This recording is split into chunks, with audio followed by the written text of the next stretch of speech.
ज्या पद्धतीने सर्व समाज आज या ठिकाणी एकत्रित उभा आहे, बसलेला आहे, त्या पद्धतीने आज संपूर्ण महाराष्ट्रामध्ये आदिवासी समाजासंदर्भात ज्या महाराष्ट्र सरकारने धनगड आणि धनगड हे एकच आहेत आणि त्यांचा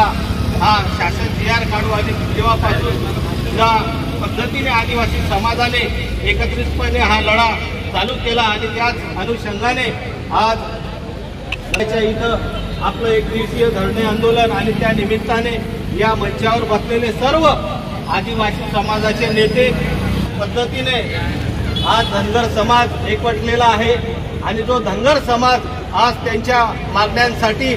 सरकारला सोळकी पळो करून सोडतो आहे, त्याच धर्तीवर आणि त्याच याच्याने आपण सुद्धा आदिवासींनी पेटून उठलं पाहिजे आणि जे आपलं हक्काचं आरक्षण आहे ते आरक्षण कोणाच्या बापाचं नाही, ते आपल्या हक्काचं आरक्षण आहे आणि ते वाचवण्यासाठी सर्व आदिवासींनी एकजूट झालं पाहिजे। जेव्हा आदिवासी एकजूट होईल तेव्हाच हे कुठंतरी आंदोलन आपलं हे यशस्वी होणार आहे, नाही तर हे तुमच्या जातीपातीच्या याच्यामध्ये पक्षामध्ये हे आरक्षण कुठंतरी मुरड पडत जाणार आहे। यासाठी सगळ्यांनी एकत्र आलं पाहिजे, पक्ष हा बाजूला ठेवला गेला पाहिजे, पक्ष सोडून सगळ्यांनी मंचावर आदिवासी मंचावर सगळ्यांनी एकत्र आलं पाहिजे।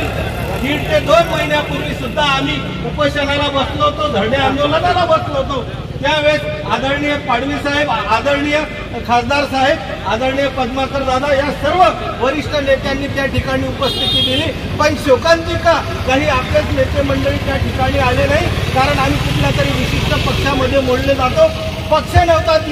तिथं मांडण्या ज्या 20 प्रकल्पासाठी बसलेलं होतं आणि तो भरत गावित समाजाचा आहे, भरत गावित कुठल्या पक्षाचा नाही, भरत गावित हा आदिवासी समाजाचा आहे आणि समाजासाठी त्या मागण्या मांडत होतो। जे बोगस आदिवासी घुसलेले आहेत त्या बोगस आदिवासींना काढलं पाहिजे, DBT रद्द झाली पाहिजे, पेसा कायदा लागू झाला पाहिजे, या सगळ्या मागण्या होत्या।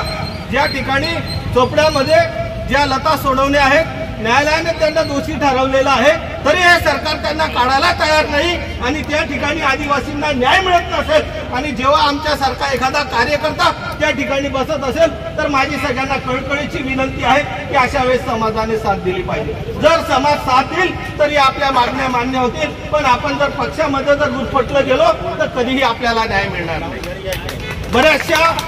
बऱ्याचशा पक्षामधल्या जे बिगर आदिवासी आहेत त्यांनी सांगितलं की धनगरांना आरक्षण दिलं पाहिजे।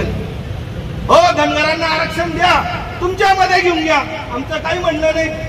ज्यांनी वक्तव्य केलेलं आहे, जे खासदार असतील त्या भागातले